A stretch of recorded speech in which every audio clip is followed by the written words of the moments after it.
Bien, on va commencer. Je vous rappelle effectivement, on l'a déjà dit, mais que cette séance est ouverte aux journalistes et que cette séance est filmée. Voilà, c'est pas une appel à la censure, mais juste un rappel. Monsieur le ministre, mes chers collègues, c'est aujourd'hui la première réunion de notre toute jeune délégation qui a été créée, comme vous le savez, le 20 décembre. À cette occasion, donc, je suis particulièrement heureux de recevoir monsieur François Baroin, qui est président de l'AMF et dont nous savons tout l'intérêt qu'il attache à la création de cette délégation, parce que je crois qu'il l'a lui-même demandé. Je suis également heureux de recevoir Cécile Gallien, qui est vice-présidente de l'AMF. Bienvenue.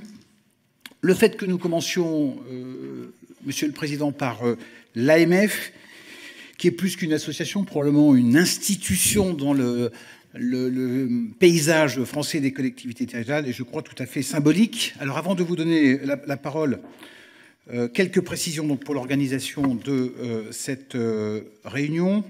Comme vous le savez, c'est le vœu du président de l'Assemblée nationale, c'est aussi l'essence de notre délégation, que, comme nous le faisons aujourd'hui, nous engageons dans un dialogue qui soit permanent et constructif avec l'ensemble des associations de représentants d'élus.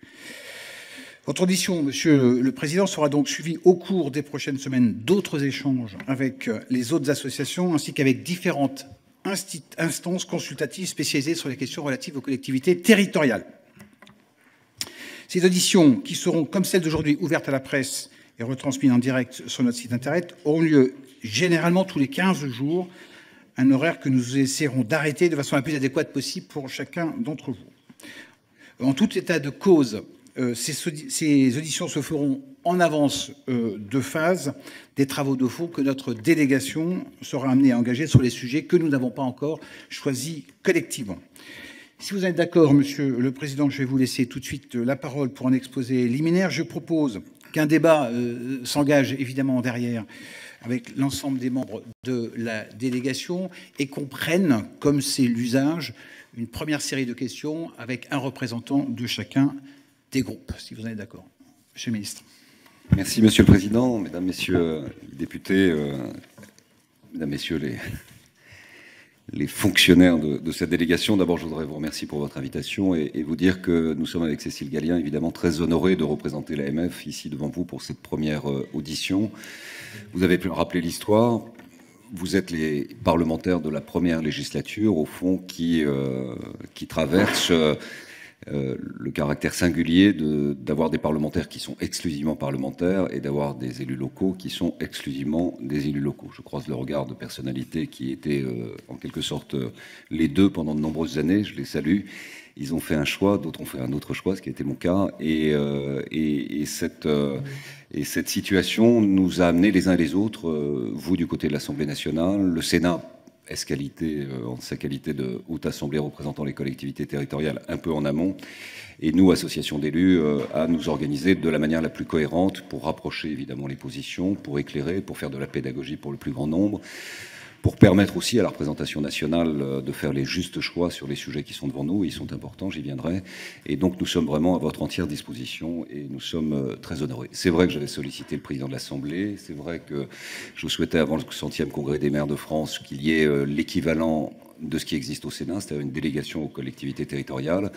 Nous sommes très heureux que le bureau soit présenté et soit prononcé aussi rapidement, et nous sommes très heureux que l'année 2018, en raison des chantiers ouverts par le président de la République lui-même, c'est-à-dire une révision constitutionnelle plus les réformes fiscales, qui sont les deux sujets majeurs, qui vont répondre au fond aux deux questions fondamentales. Comment garantir la libre administration des collectivités territoriales et au fond l'organisation décentralisée de notre République, à travers justement l'ouverture du débat sur l'article 72 de la Constitution et l'alinéa 2 souhaité par le chef de l'État lui-même. Et deuxièmement, nous actons, en tout cas le sujet est derrière, la suppression de la taxe d'habitation. Ce n'est pas le premier pouvoir qui supprime un impôt local. C'est d'ailleurs même l'histoire de l'Association des maires de France, puisque je le rappelle pour ceux qui n'étaient pas au Congrès, mais les maires en 1907 avaient décidé de s'organiser en rassemblement et en congrès face à un pouvoir qui avait supprimé à l'époque l'octroi qui était perçu par les villes, décision unilatérale, sans concertation avec les maires, qui avait donné l'occasion du premier rassemblement des maires de France et en fait du premier congrès des maires de France. Donc cette histoire entre l'État central, les problèmes de fiscalité, l'affectation des ressources propres, l'autonomie de gestion, la définition des politiques publiques de développement de chacun des territoires, singulièrement autour des bassins de communes, qui sont les bassins de population français, c'est une histoire qui a un siècle. C'est pour ça que l'AMF est effectivement pas une association d'élus comme les autres, c'est une institution qui a un siècle, c'est la plus vieille. C'est une association qui a cette particularité double. Un, de regrouper toutes les communes de France, puisqu'on a de la plus petite 100 habitants. J'ai bien dit 100, hein, SANS. Il y a une commune en France qui n'a pas d'habitants, mais il y a un maire, et il est là, il est présent, à la ville de Paris. C'est ça aussi l'esprit de la France, c'est son organisation géographique, démographique, c'est ses bassins de population. Et je rappelle toujours, parce que je pense que c'est précieux pour les membres de la représentation nationale de jamais l'oublier, puisque vous créez les conditions par le droit que vous produisez, des politiques publiques qui seront appliquées sur chacun des territoires. Plus de la moitié de la population française vit dans des communes de moins de 10 000 habitants. 36% de la population française vit dans des communes de moins de 2500 habitants. Vous avez plus d'habitants dans ces petites communes que vous n'en avez dans les 20 métropoles, si on s'entend sur un chiffre de 20 métropoles. Et en réalité, s'il n'y a que 6 métropoles, et là, on a évidemment un très grand décalage, donc on doit toujours avoir ça en toile de fond. La deuxième particularité de l'AMF, c'est le rassemblement de toutes les sensibilités politiques et depuis très longtemps. Cécile Gallien, qui m'accompagne, a des responsabilités exécutives dans le parti En Marche. En Marche n'était pas un parti qui a candidaté au municipal de 2014, mais il nous est apparu dans l'esprit de l'AMF tout à fait naturel qu'un parti aujourd'hui qui soutient l'action du président, du gouvernement, qui est évidemment majoritaire à l'Assemblée nationale, et son représentant à un haut niveau en qualité de vice-président pour que du PS jusqu'au mouvement centriste, jusqu'aux Républicains et évidemment à En Marche, nous ayons le respect de cette identité qui permet depuis un siècle aux maires, quel que soit leur engagement militant, de laisser au vestiaire ses engagements partisans et de se retrouver autour de la table pour discuter sur les modalités de travail en commun, de discussion avec l'État, de projets partagés, de visions communes, etc., etc. Je ferme la parenthèse sur la présentation de l'AMF, mais vous avez eu raison de rappeler son caractère historique et institutionnel. Et c'est un travail absolument passionnant. Alors, sur les sujets qui pourraient être évoqués de notre point de vue, évidemment, on est à votre disposition avec Cécile pour répondre à toutes vos questions. Je pense objectivement que c'est le calendrier souhaité par l'exécutif qui va guider nos travaux au cours de ce premier semestre. Il y a deux rendez-vous très importants. L'ouverture de la modification de la loi fondamentale souhaitée par le président de la République, avec un calendrier, si j'ai bien compris, qui s'accélère, puisque ça devrait être au Conseil d'État à la fin du mois de février. Les positions des assemblées commencent à s'organiser, puisque j'ai lu évidemment les recommandations, les souhaits, pour ne pas dire plus, mais après c'est subjectif, du président du Sénat. J'ai lu les positions, les souhaits, les interrogations de bon nombre de membres de l'Assemblée nationale, mais je ne doute pas que le président de l'Assemblée fera une synthèse de toutes ces positions. Les partis politiques s'organiseront. Nous, associations d'élus, nous ne prendrons évidemment pas la position de nous élever au-dessus d'une condition qui n'est pas la nôtre, c'est-à-dire on ne va pas sur le terrain des orientations générales du gouvernement. En revanche, nous sommes à votre disposition et nous apporterons des contributions dans le débat public sur les points qui nous semblent susceptibles d'être la voix des maires dans ce contexte, sur l'ouverture de l'article 72 et notamment l'alinéa 2, c'est-à-dire avoir une précision qui permet de fixer un cadre institutionnel sur la libre administration des collectivités locales. On a un problème là-dessus, il faut dire les choses. Il y a une évolution jurisprudentielle du Conseil constitutionnel qui s'est stabilisé en 2003 sur le fameux seuil au fonds d'autonomie à 60,8%. Les chiffres de la Cour des comptes montrent qu'on est aujourd'hui à 60,9%. Donc clairement, on est en situation de dépendance. Donc en logique pure comme en logique pratique, on est fondé à dire, du côté des maires, du côté du bloc communal, on dépend trop aujourd'hui d'un système d'échange de flux financiers entre l'État et les collectivités locales. Et c'est bien pour ça que cette problématique des dotations, avec ce gouvernement, mais au fond qui ne fait que continuer la politique des gouvernements précédents, y compris ceux auxquels j'ai appartenu, je le dis franchement, sauf que les périodes sont différentes. Nous avons été amenés à une époque à prendre des mesures d'urgence pour demander à chacune des sources de dépenses publiques, en l'occurrence collectivités locales, d'apporter sa contribution à l'assainissement des finances publiques, l'inscription dans la durée d'une même politique de réduction de dotation. Et je rappelle que la dotation n'est pas une subvention, je rappelle que la dotation, c'est pas l'aumône que font les maires auprès des préfets ou auprès de l'État. Je rappelle qu'une dotation, dans sa qualification juridique, c'est l'argent que doit constitutionnellement l'État aux collectivités locales à raison des impôts qu'il a supprimés précédemment, pour une très large part. Donc la dotation, c'est un devoir de la part de l'État de transférer. Sauf que ce bloc de dotation est désormais géré comme une variable d'ajustement mis dans le débat de la discussion entre Paris et Bruxelles dans les lois de programmation de finances publiques qui fixent un cadre très strict. J'attire votre attention sur les observations du Conseil constitutionnel de décembre dernier sur la loi de finances concernant la première partie de la taxe d'habitation. La réserve est beaucoup plus sévère et beaucoup plus contraignante pour le gouvernement que les interprétations ici ou là ont pu être diffusées. Car fixer la logique du dégrèvement comme devant être la méthode qui doit s'inscrire dans la durée pour le gouvernement, ça veut dire en d'autres termes qu'ils auront l'obligation de remplacer le contribuable local par le contribuable national dans toute la période qui va vous emmener jusqu'en 2020 pour débattre de la suppression définitive de la taxe d'habitation. Donc on y viendra sur le chemin de la réforme fiscale, mais je voudrais quand même vous alerter là-dessus. Deuxième élément de réflexion sur le champ constitutionnel, au fond c'est là-dessus que nous apporterons une contribution, mais c'est à vous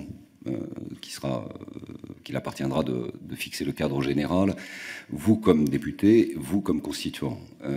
Et le caractère de votre responsabilité de constituant sera très important parce que du travail que vous effectuerez sur le 72 dépendra pour une large part les relations entre l'État et les collectivités locales dans une logique de pacte de stabilité en quelque sorte pendant les années qui viennent, puisque ça fixera aussi le regard porté par le Conseil constitutionnel ensuite sur ces débats que nous aurons. Nous apporterons sûrement une contribution également sur un sujet qui a fait partie de notre plateforme lorsque nous avons reçu tous les candidats à l'élection présidentielle, y compris naturellement le président Macron à l'époque candidat. Nous sommes demandeurs d'un texte financier, tout comme il en existe un pour le budget de l'État, tout comme il existe un projet de loi de financement de la sécurité sociale. Nous souhaitons une loi de finances des collectivités locales. Et nous souhaitons une loi de finances, c'est-à-dire un texte budgétaire qui sera examiné, qui pousserait tous les ministères à mettre à l'intérieur de ce texte les recettes et les dépenses dans les politiques publiques qu'ils portent au nom de l'État dans chacun des secteurs ministériels, qui ont trait ou qui ont un impact en termes de normes ou autres sur les collectivités locales. Et nous souhaitons qu'à l'intérieur de ce texte, il y ait le même principe de l'article 40, c'est-à-dire que si d'aventure un ministère, dans le débat de ce texte, est amené à produire une norme qui coûte de l'argent, et ça c'est quasiment toutes les semaines, par les décrets que nous avons des normes qui ont un impact financier, c'est à l'État, et c'est au gouvernement, et c'est au ministère de trouver le gage qui lui permettrait de stabiliser. Ce qui fixera un cadre général, on le mettra dans le débat, il vous appartiendra naturellement d'avoir le dernier mot sur ce sujet. Nous apporterons une contribution aussi sur une reconnaissance de la place spécifique des communes dans la Constitution et dans la logique de ce que l'on appelle le service public universel.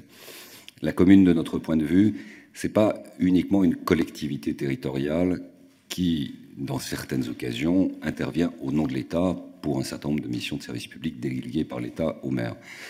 Une commune, c'est aussi un acteur fondamental du pacte républicain, et donc cette double dimension doit être protégée et préservée. C'est aussi la raison pour laquelle nous réfléchissons au rôle du maire en tant qu'agent de l'État, et notamment dans la compensation des missions qui lui sont transférées. Donc on aura une contribution qui est en train d'être ajustée et que l'on vous remettra en priorité, Monsieur le Président, pour que votre délégation puisse en débattre utilement.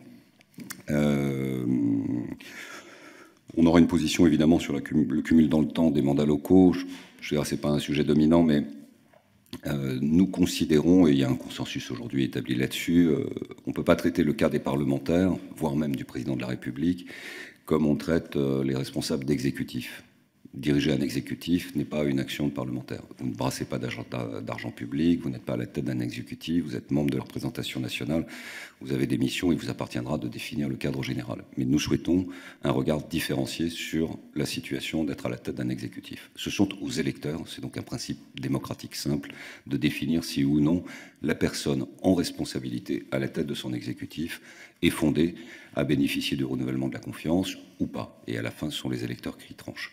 Donc ça sera une position, évidemment, là encore, je ne doute pas que ça alimentera vos débats de manière soutenue ou vigoureuse. Enfin, vous choisirez le qualificatif, mais enfin, je ne doute pas qu'il y aura un débat là-dessus. Voilà pour la partie Conseil révision constitutionnelle. Je répondrai à vos questions. Sur la partie de la réforme de la fiscalité, bon, je ne connais pas un maire qui était très très content de l'affaire de la taxe d'habitation. Hein, il ne faut pas nous en vouloir. C'était une recette propre. Il y a des maires qui se sont battus pendant des années pour développer leur territoire, construire, et donc bénéficier du retour sur investissement de leur construction. Ça a augmenté la base, ils ont pu jouer sur le taux. De ce taux sur la taxe d'habitation, ils ont eu des politiques différentielles avec d'autres collectivités locales. Ils ont été reconnus dans leurs compétences. Après que la taxe d'habitation ait sa part d'injustice, personne de sérieux ne l'a contesté. Mais je serais quand même tenté, mais c'est une petite malice, vous m'en voudrez pas, que si on regarde tous les impôts, qu'ils soient nationaux ou locaux, ils ont tous une part d'injustice. Le foncier bâti a la même part d'injustice.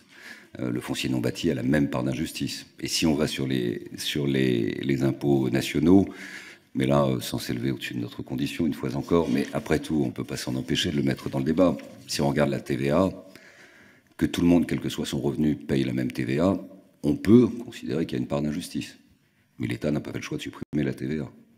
Si on regarde l'impôt sur le revenu, quand vous savez que vous avez 43% ou 500 000 personnes qui payent 43% des recettes de l'impôt sur le revenu, vous pouvez à juste titre ouvrir un débat de nature politique sur quelle est la part d'injustice ou pas dans sa progressivité, dans le mitage et dans la suppression.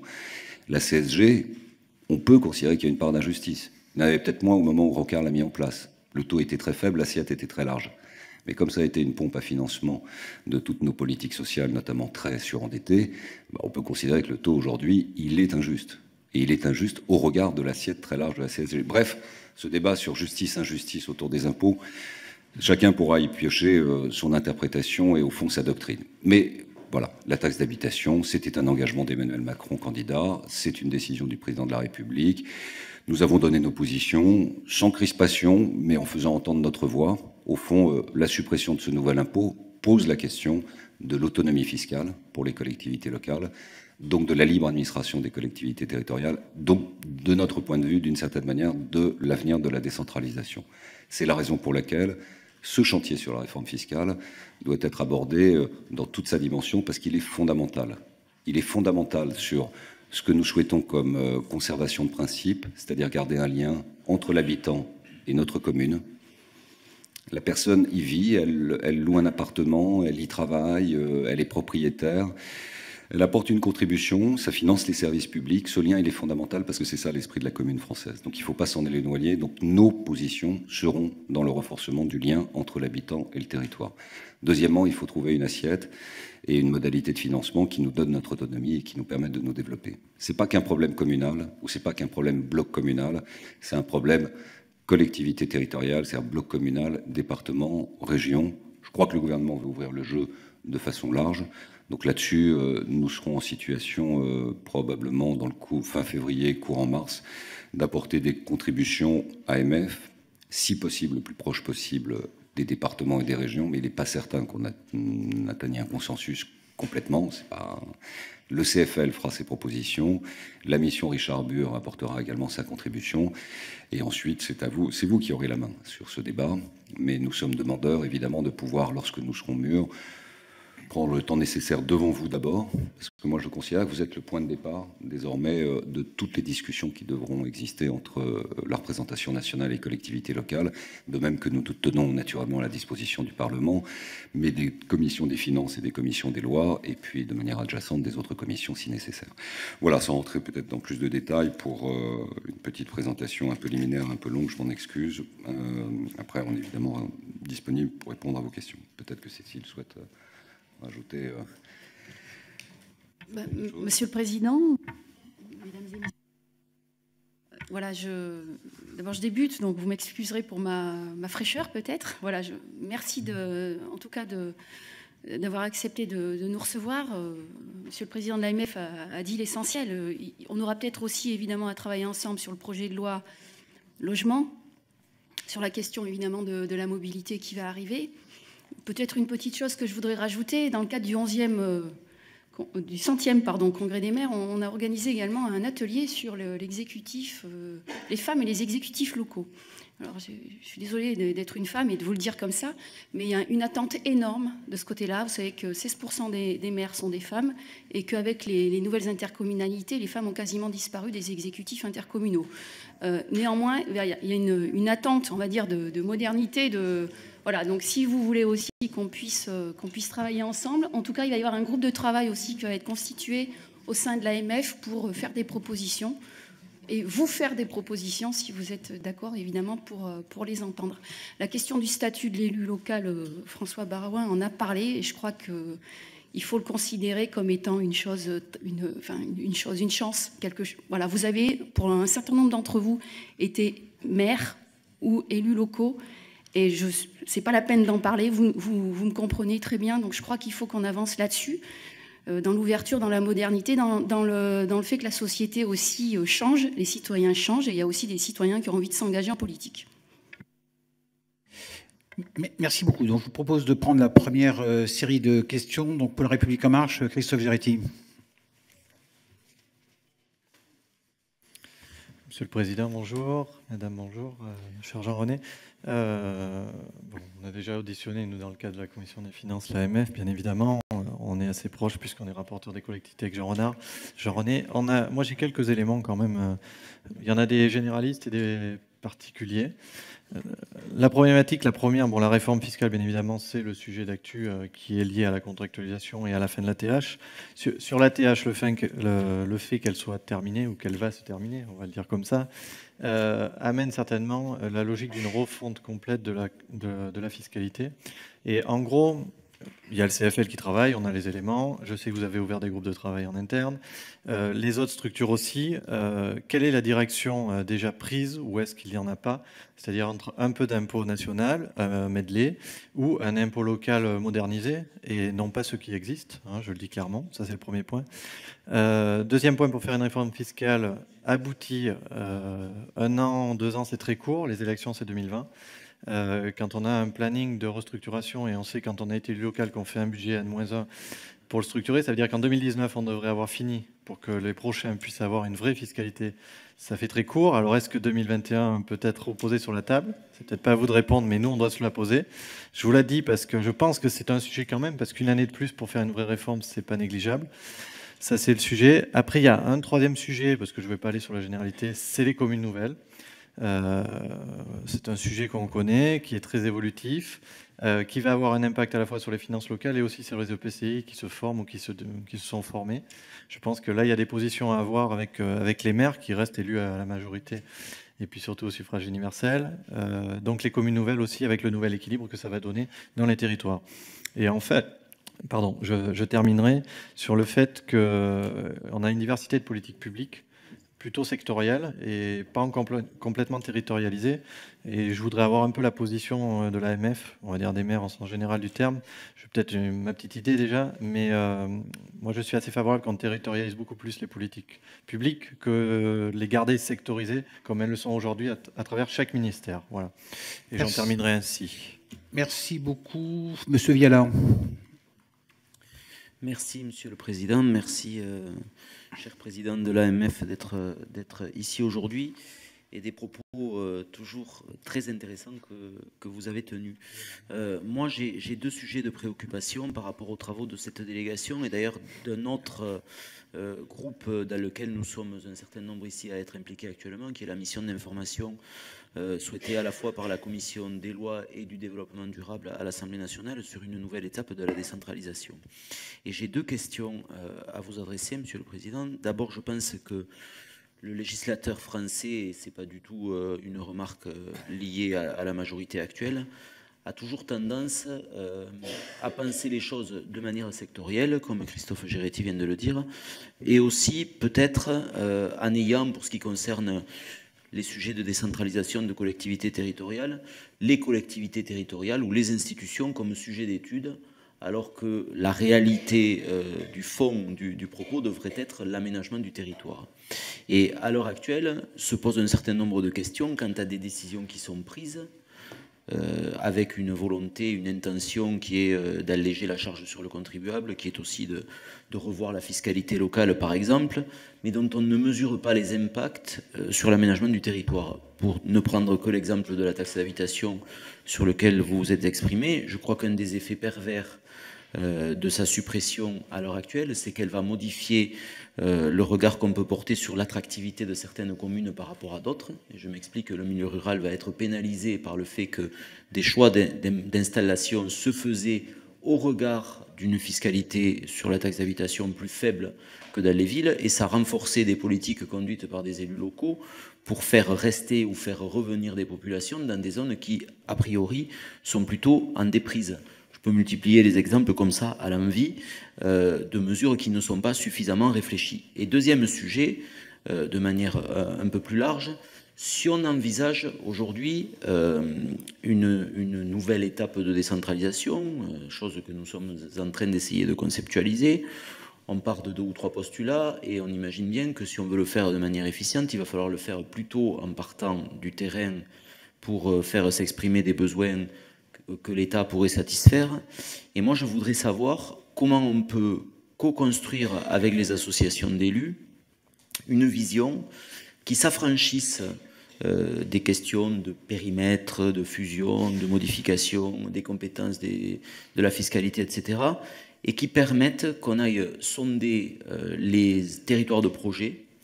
Et est-ce que vous seriez prêt à l'AMF à partager avec nous à la fois ces constats et cette ambition de façon à produire quelque chose de novateur et qui nous permette de maintenir des populations le plus largement possible sur le territoire national, à supposer que la majorité actuelle souscrive à cette vue, ce dont je pense que c'est le cas. Merci. Merci beaucoup. Pour le MoDem, M. Mattei. Oui, Monsieur le Président, merci, c'était exposé. Alors, moi, je suis toujours étonné du débat qu'on a actuellement avec la taxe d'habitation, parce que moi, j'étais maire pendant 16 ans, on a vécu la suppression de la taxe professionnelle, avec la création donc de la CFE et puis de la CVAE, sur lequel on n'a plus la main, et qui pour moi était beaucoup plus traumatisant que ce que nous allons vivre avec la suppression de la taxe d'habitation. Parce que ça, c'était un véritable séisme, puisqu'on a coupé l'entreprise du terrain avec cette réforme. J'ai pas le souvenir que ça ait fait autant de bruit. Donc, c'est un vrai sujet.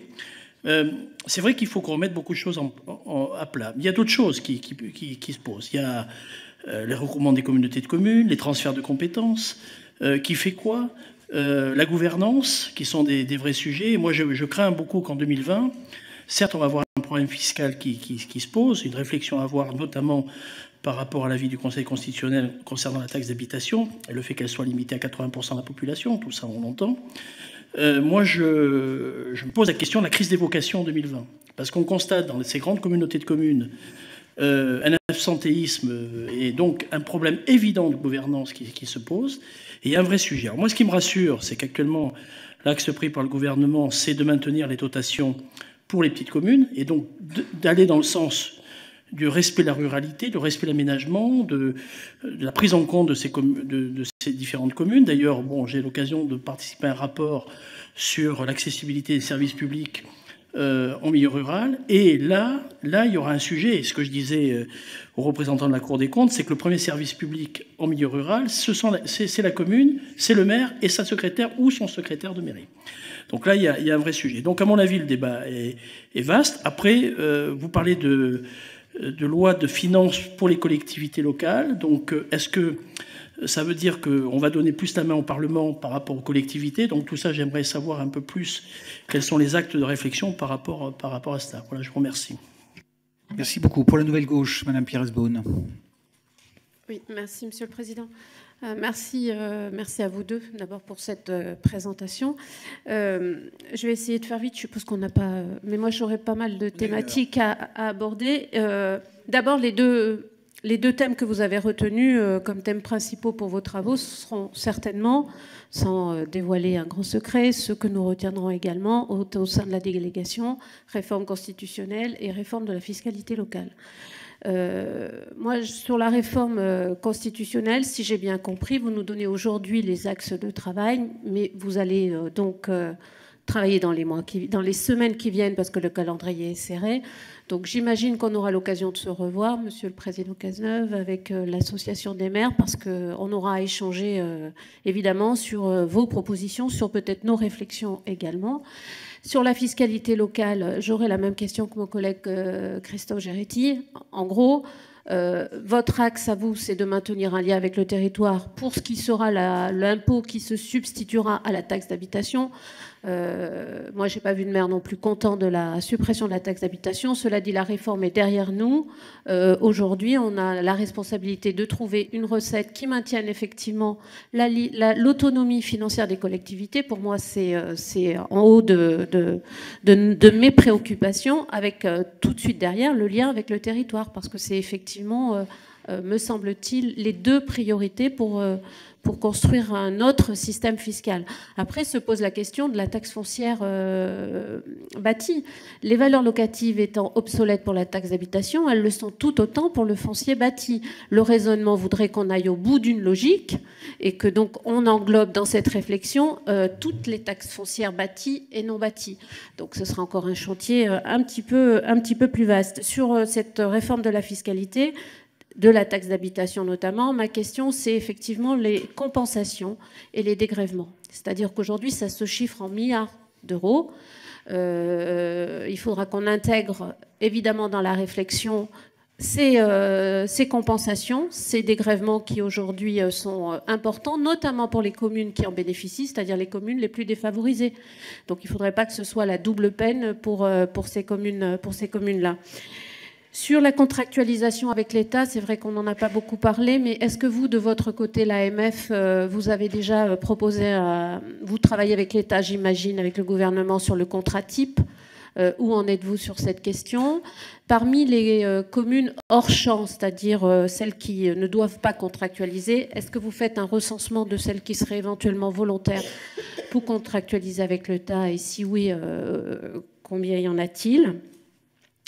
Sur les communes nouvelles, c'est évidemment une loi que je promeus encore aujourd'hui pour l'avoir portée avec Jacques Pélissard.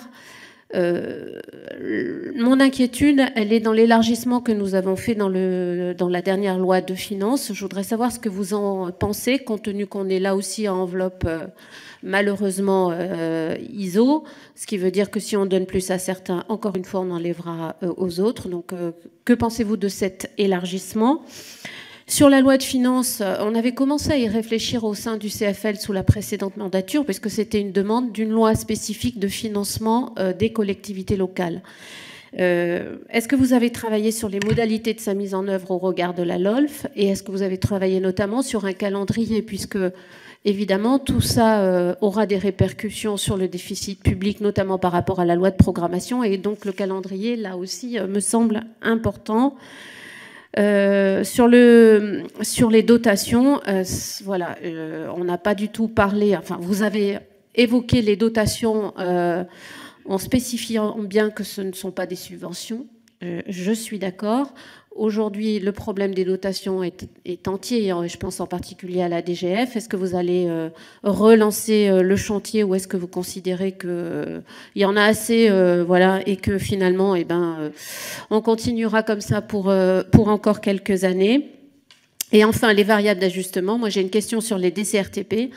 Concernant ce qui a été voté là aussi dans la dernière loi de financement, que je trouve profondément injuste, puisque pour certaines communes, il faut le savoir, les DCRTP sont supérieures à la DGF, et celles qui vont être touchées, là encore, ce sont celles qui ont pâti de la réforme de la taxe professionnelle, qui aujourd'hui fait encore couler beaucoup d'encre. Merci.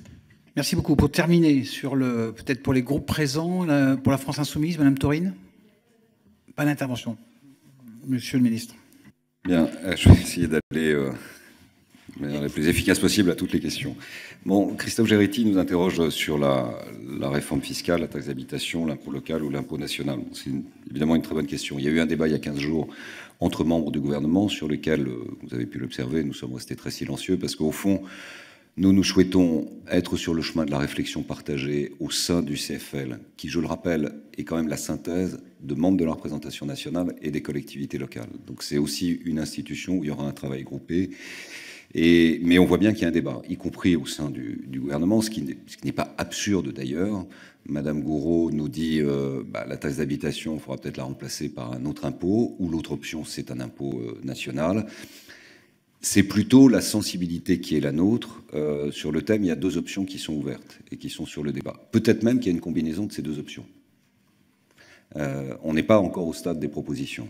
La taxe professionnelle a été évoquée. La suppression de la taxe professionnelle a provoqué un émoi énorme. Je le dis d'autant plus que, comme maire de Troyes à l'époque, et j'appartenais à la majorité, j'avais même fait un 20 heures pour expliquer que la méthode n'était pas la bonne, qu'on ne pouvait pas, nous, élus locaux, au moment où on préparait nos budgets, découvrir ce type de réforme, et qu'il a fallu plusieurs semaines et même plusieurs mois de discussion, et c'est à la fin le Sénat qui avait trouvé la juste piste d'atterrissage. Enfin, je vous rappelle la piste d'atterrissage, on a supprimé un impôt pour le remplacer non pas par 2, mais par 3. Voilà. Alors, la taxe professionnelle avait son injustice. Et l'État était fondé à dire cette injustice, c'est normal. La taxe professionnelle à l'époque pénalisait l'entreprise qui investissait et qui créait de l'emploi. C'est-à-dire que vous aviez l'assiette de la masse salariale et en même temps du volume d'investissement. Donc vous aviez la double peine pour des territoires qui voulaient encourager. Donc il y avait évidemment des injustices. Est-ce que c'est plus criant ou moins criant que la taxe d'habitation? Peu importe, en tout cas, l'ATP était injuste, mais le débat et la manière, franchement, n'étaient pas... Bon, je suis très à l'aise pour le dire. Et on ne peut pas dire que ça n'a pas provoqué de débat. Et aujourd'hui encore, ça provoque des débats sur la CFE, sur la CVAE. Donc maintenant, vers quoi on s'oriente? Une autre position consiste à dire on ne va pas supprimer un impôt pour ensuite le remplacer par un autre. Ça peut être une ligne. Mais dans ce cas-là, il va quand même falloir trouver comment on garantit la libre administration des collectivités locales, comment on garantit les ressources, autres que les dotations, sachant justement que le Conseil constitue nous dit à la fin de l'année dernière, si vous choisissez le dégrèvement, vous le choisissez pour toujours. Donc le dégrèvement, faut bien comprendre ce que c'est. C'est on remplace le contribuable local par le contribuable national. Donc clairement, soit l'État a des recettes, il vit dans une opulence et une abondance et il n'y a pas de problème et il fait la dotation budgétaire, soit il n'a pas de recettes, il a de la dette, ce qu'on peut imaginer être la situation actuelle du pays, il a un peu de déficit et il fait du déficit. C'est du pur cholestérol. Voilà. Mais c'est ça que dit le Conseil constitue. Donc de toute façon, ce chemin de la réforme fiscale, il va forcément vous amener et nous amener à réfléchir sur quel est le bon équilibre. Il y a un problème de financement pour les régions, elles sont immenses, elles se gèrent comme des pays, c'est des schémas d'aménagement, l'État a transféré l'aménagement du territoire, entre autres, à ces régions, mais aussi le développement économique, il faut un financement. Le point de départ a été engagé il y a 2-3 ans par le précédent gouvernement avec la question de la TVA, c'est sur la table de discussion. Le département a des vrais problèmes, 70% des départements sont des gestionnaires de figures imposées par l'État, dans des politiques sociales qui ont été en fait décentralisées, déconcentrées, mais en gros... Bon an, mal an, à l'exception des 10 qui sont en difficulté, 70-80% c'est des figures imposées. Mais c'est des politiques sociales.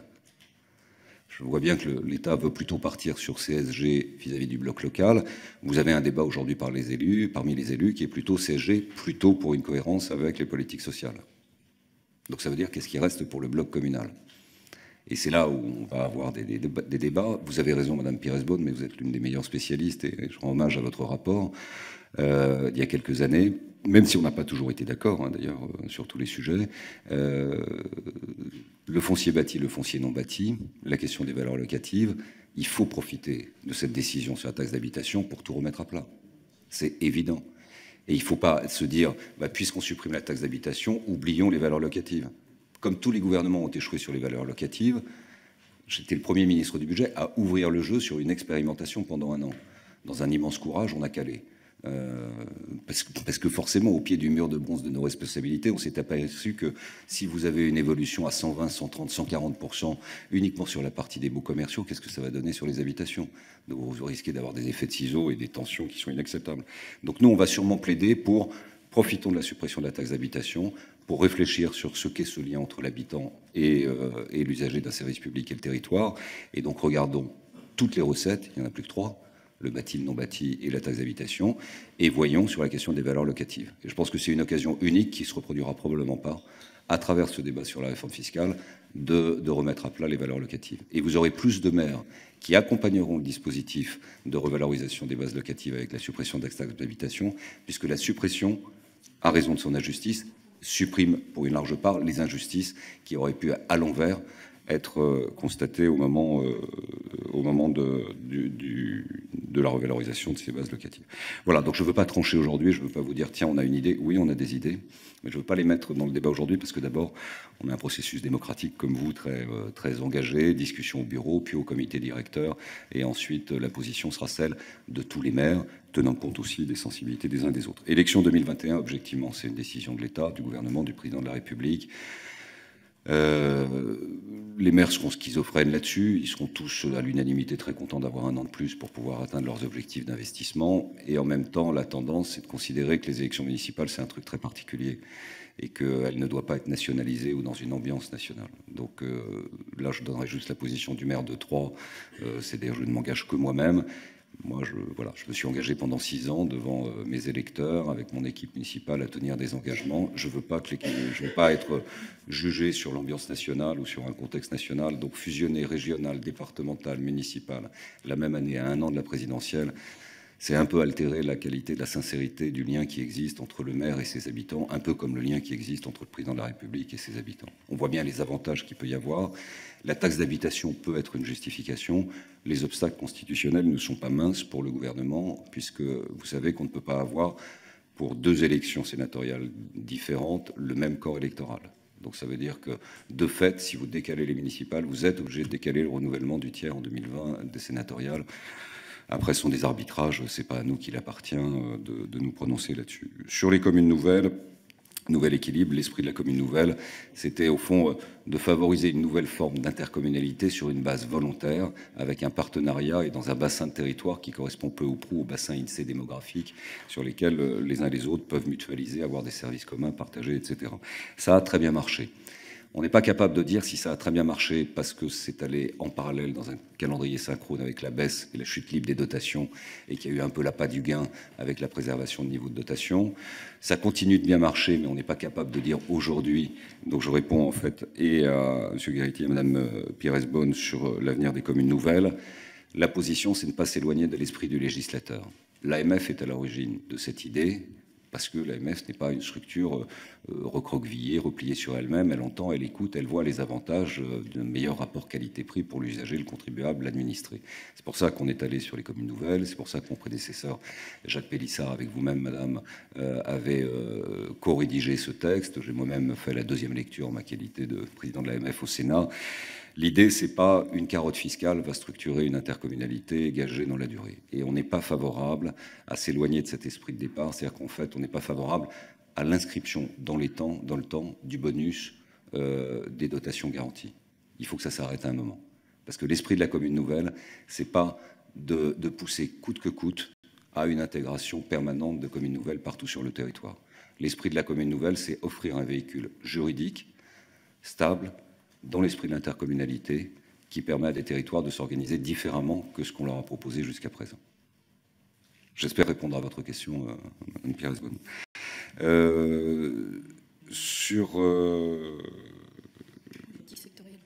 Ah oui, alors les politiques sectorielles territorialisées. Oui, on ne l'a pas dit, mais dans la révision constitutionnelle telle que le souhaite le chef de l'État, il a d'ailleurs encore insisté hier soir aux vœux aux forces vives du pays sur sa volonté d'aller le plus loin possible dans l'expérimentation. Et je pense que c'est le travail que vous ferez sur le cadrage dans la loi fondamentale de ce que veut dire une expérimentation, dans quel secteur, quel territoire pourra le faire et sous quelle forme et avec quel objectif, etc., qui définira ça. Moi, ce que je ressens, là aussi, ça n'est qu'un engagement personnel, je parle sous le contrôle de Cécile, c'est qu'il y a quand même une aspiration des territoires à plus de liberté, plus d'autonomie. Il n'y a pas d'aspiration des territoires, pardon de le dire, j'espère ne choquer personne, à plus de centralisation et plus de concentration parisienne. Donc, je trouve très bien, et on a accueilli avec vraiment beaucoup d'intérêt la position du chef de l'État au 100e congrès des maires, qui a ouvert le jeu sur cette question de l'expérimentation. parce que ça peut aussi répondre à ces besoins, soit de territorialisation, soit de sectorialisation, soit de vision spécifique de développement de tel ou tel territoire. Un territoire pôle de compétences ou un territoire qui n'est pas pôle de compétences mais qui a une spécificité à raison de son histoire industrielle et économique peut se rapprocher, peut avoir une expérimentation, peut bénéficier de fléchage de fonds d'État européens prioritaires en dehors des cadres structurels définis par Bercy, pôle de compétitivité, pôle d'excellence, ce genre de choses. Donc c'est à mon avis autour de ça qu'il faut encore réfléchir. Ce qui est sûr, c'est que notre position, qui je crois est vraiment partagée par la maire de Paris, comme aussi par les maires de métropole, la France ne peut pas se résumer à Paris, 6 grandes métropoles et le reste du monde. Il faut vraiment rééquilibrer et profiter des textes qui sont devant nous, sur les textes de nature fiscale comme constitutionnelle, pour rééquilibrer les territoires. Il faut être créatif et imaginatif. Il y a des métropoles dans chacune des régions, il y en a une. Il doit y avoir des pôles métropolitains, dits interstitiels, qui rassemblent les grands bassins de population, sur lesquels on peut faire œuvre utile d'expérimentation, par exemple de manière fiscale. Un territoire un peu fragilisé, structuré en pôle métropolitain, pourrait bénéficier d'un avantage fiscal pendant 3 ans, 4 ans, 5 ans, pour attirer des entreprises ou pour attirer des habitants, pour éviter que ces métropoles ne soient comme des trous noirs et dans 10 ans aient absorbé toutes les énergies et il restera que les difficultés sociales, que les tensions sociales ou qu'un désert, mais quand même avec des gens qui y vivent.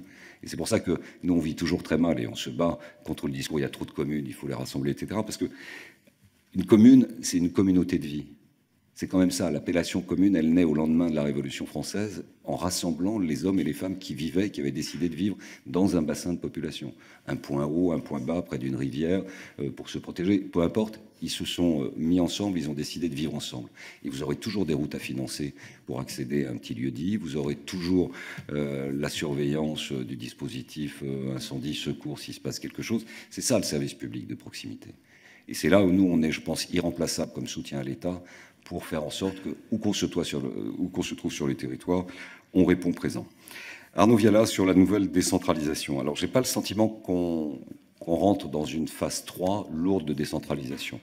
Mais j'ai le sentiment, en revanche, que cette question de l'expérimentation que j'évoquais à l'instant est la réponse pour ouvrir le jeu. Voilà, je pense qu'on n'est pas demandeurs, nous, les territoires, objectivement, d'un grand chamboule tout territorial. L'année 2015 a été atroce, pour dire les choses, entre la loi MAPTAM, la loi NOTRe, les grandes régions. Et en plus, quand on sait que la toile de fond, c'était une négociation avec Bruxelles pour gagner 3 ans de plus sur l'affaire des 3% de déficit. Et on a sacrifié les territoires en disant on va vous faire des grandes régions. Et puis avec les 10 milliards ou 11 milliards de dotations en moins, ben, on sera au rendez-vous des 3%. Et qu'on a expliqué que quand même ces grandes régions, ça allait faire. J'ai encore en mémoire la voix d'André Valigny, à l'époque en responsabilité, qui nous dit que ça va faire 12 milliards d'économies. 12 milliards d'économies. Alors ça, je voudrais bien savoir quel est le gars le plus trapu à la Cour des comptes qui va nous trouver les 12 milliards effectués depuis 3 ans sur la mise en place de ces grandes régions. Non. Non. Personne n'est capable de le produire. Donc, pas de chamboutou institutionnel, on n'est pas demandeur. En revanche, bien saisir cette occasion sur l'aspect fiscal et sur l'aspect territorial. L'aménagement du territoire, vous avez raison d'en parler. Alors là, on est parti sur un agenda 2022. On a des débats. Hein. Honnêtement, la ligne de France Stratégie n'est pas la nôtre. Elle est quand même très centralisatrice et très d'inspiration européenne, en ce sens qu'on prend des modèles extérieurs et on essaye de les appliquer avec un papier cal qui est être le plus fidèle possible. Alors on dit, tiens, l'exemple allemand, ils ont des Länder, ils sont puissants, etc. Mais le fonctionnement institutionnel allemand n'a rien à voir et son histoire non plus. Donc je pense qu'on aura des débats là-dessus. C'est pour ça que nous, on n'est pas du tout sur le tout métropole, parce qu'on défend l'identité des communes et on veut des territoires équilibrés. Et on n'est pas du tout sur... un exemple, l'enseignement supérieur, il n'y a aucune raison que toutes les filières d'enseignement supérieur aillent dans les métropoles. Les filières d'enseignement supérieur, vous pouvez en avoir dans toutes les préfectures de tous les départements. Vous pouvez avoir une agglo qui fait 60 000, 80 000, peut très bien se retrouver avec 1 000 ou 2 000 étudiants en premier cycle, en deuxième cycle. Ensuite, il n'y aura pas le spectre le plus large possible d'offres d'enseignement supérieur, mais vous pouvez très bien avoir des passages. Et c'est en gardant ces jeunes qu'on arrivera aussi à préserver les territoires dans leur développement et leur avenir. Donc ça, il faut quand même qu'on porte ce message. Chacun ensuite est libre évidemment de le développer. Territoire ou projet, j'ai répondu. Monsieur Mattei, bon, j'ai répondu sur la taxe professionnelle. Moi, je trouve que ça a quand même fait vachement de bruit, la taxe professionnelle. Et je trouve que ça en fait encore. Et d'ailleurs, ça en fait plus que sur l'affaire de la taxe d'habitation. La seule différence, c'est que la taxe d'habitation avait au moins cette vertu, je suis très à l'aise pour le dire, c'est qu'elle avait été mise dans le débat présidentiel. La taxe professionnelle n'avait pas été mise dans le débat présidentiel de 2007. Voilà. Donc, et c'est pour ça que je trouve que les ronds dans l'eau au moment de l'ATP étaient très supérieurs au tsunami vécu par vous, mais pour nous, qui n'était qu'une vaguelette, et on a fait le minimum en disant on n'est pas d'accord sur la taxe d'habitation. La crise des vocations, oui, bien sûr, vous avez en moyenne 30 à 40% de maires qui ne feront pas plus d'un mandat. Mais de toute façon, la politique évolue. Alors, évidemment, le surgissement d'En Marche dans le paysage politique est un élément nouveauté profond. Mais ce n'est pas celui qui structure, de mon point de vue, le plus l'évolution de l'approche politique. C'est vraiment la suppression du cumul qui fait que l'évolution en profondeur de la représentation territoriale, des problématiques de vocation, de la difficulté de la tâche, éclairera un peu mieux dans 3 ans et dans les années qui viennent, au fond, ce que sera le degré d'implication d'un citoyen au service d'une cause générale en devenant maire ou en devenant adjoint ou devenant conseiller municipal. Alors, Madame Pires-Beaune, fiscalité locale, bon, je ne veux pas aller plus loin à ce stade, mais on sera évidemment à votre disposition. J'ai répondu sur les valeurs locatives. Pour nous, ça fera partie du paquet cadeau. Il faut en parler, il n'y a aucune raison. Il faut se saisir de l'affaire. La contractualisation.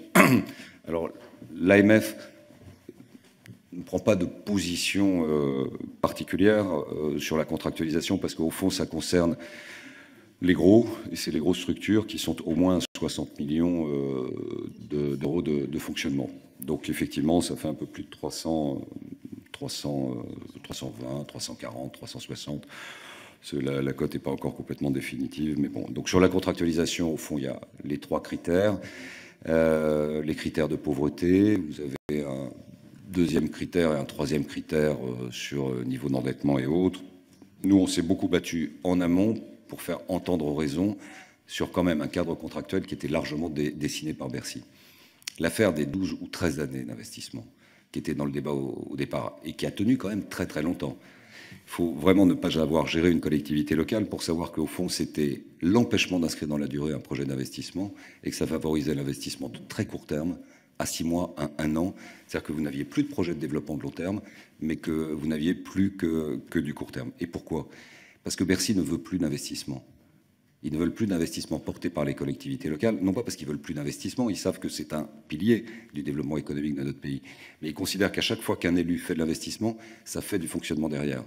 Et comme ils ne veulent plus de fonctionnement du tout, parce qu'ils trouvent que ça coûte trop cher, résultat, c'est qui de la poule ou de l'œuf. Et donc, comme on n'arrive pas à gérer le fonctionnement, sauf à imaginer ce schéma contractualisation, et on verra bien ce que ça donne, on tape, on tape plus large, et on tape et l'investissement et le fonctionnement. Donc on a évité le pire dans la contractualisation.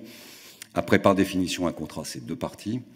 Donc il y aura des discussions. Est-ce que ça plaît aux maires? Très franchement, dans leur globalité, ça va faire curieux, après tant de décentralisation, de se retrouver à la préfecture avec les directeurs financiers pour dire le 1-2, on va faire ça comme fonctionnement. C'est un truc un peu bizarre. Je vous le dis franchement, ça va être un peu bizarre. Mais bon, on va le faire parce qu'il y a quand même ce système qui peut être intéressant comme il peut être menaçant. Il peut être intéressant si vraiment tout le monde joue le jeu. Je considère qu'il aurait fallu mettre un volet d'investissement à l'intérieur du paquet cadeau. Ça ne peut pas être que punitif. Et j'ajoute que la toise à 1,2, elle est de toute façon beaucoup trop basse. Le minimum, c'était 1,9, voire 2, voire 2,1. Ça, ce sera peut-être à vous aussi de voir, comme parlementaire, au moment des lois de finances, chacun sera devant ses responsabilités. Mais, pardon, mais je pense qu'on peut parfaitement imaginer qu'en loi de finances 2019, au moment du débat budgétaire, les parlementaires montent au créneau pour dire, après 1 an d'exercice, on s'aperçoit que la toise à 1,2, elle n'est pas possible. Parce que à 1,2, vous ne ferez pas 13 milliards, vous ferez 21 milliards. Ça veut dire que la saignée en termes de transfert d'argent sera beaucoup plus forte pour les collectivités. Et je le dis comme je le pense, c'est Bercy qui a pris la main sur cette affaire. Et comme je les connais par cœur et qu'on les connaît par cœur, ils ont un objectif, c'est de mettre en coupe réglée. L'ODEDEL, c'est ça. L'ODEDEL, il voudrait que ce soit prescriptif, et au fond, c'est aux parlementaires de résister. Vous n'êtes pas obligé d'envoyer en poste restante la note de Bercy sur... On connaît l'objectif des budgétaires, et on ne peut pas leur en vouloir. Ils sont payés pour ça, et on a les meilleurs, et c'est une chance. Mais on n'est pas là pour faire plaisir aux budgétaires, aux comptables. On est là pour protéger l'investissement local et pour continuer aux maires et aux collectivités locales de produire des services publics qui répondent aux besoins des gens. Donc sur la contractualisation, il n'y aura pas d'opposition publique contre. Chaque collectivité locale va s'engager dans une discussion avec l'État. On émet de sérieuses réserves sur le 1-2. On est même convaincu que notre position est la bonne et qu'il faudra la revoir parce qu'elle est évidemment trop basse et trop douloureuse et qu'il aurait fallu un bloc d'investissement pour les territoires qui ne sont pas métropoles. On voit bien comment les métropoles vont discuter avec l'État parce que c'est du structurant. Donc on voit bien une très grande ville qui a un projet de ligne à grande vitesse, ça va être du non, non, non, non. Je vais te faire un effort là-dessus, mais tu me garantis... Voilà. Mais ce ne sera pas le cas pour l'immense majorité des autres territoires. Et donc cette discussion, à mon avis, en arbitrage politique, avec le soutien ou non des parlementaires, sera évidemment très, très précieuse. Les autres qui ne sont pas dans le champ. Au fond, cette année 2018, on nous dit qu'il n'y aura pas de baisse de dotation. Alors c'est vrai qu'il n'y a pas de baisse de DGF. Enfin, il y a beaucoup d'argent en moins pour les territoires. Je vais vous prendre deux exemples. Je pourrais prendre le logement. Je vais prendre celui qui nous touche actuellement, qui est le problème des inondations.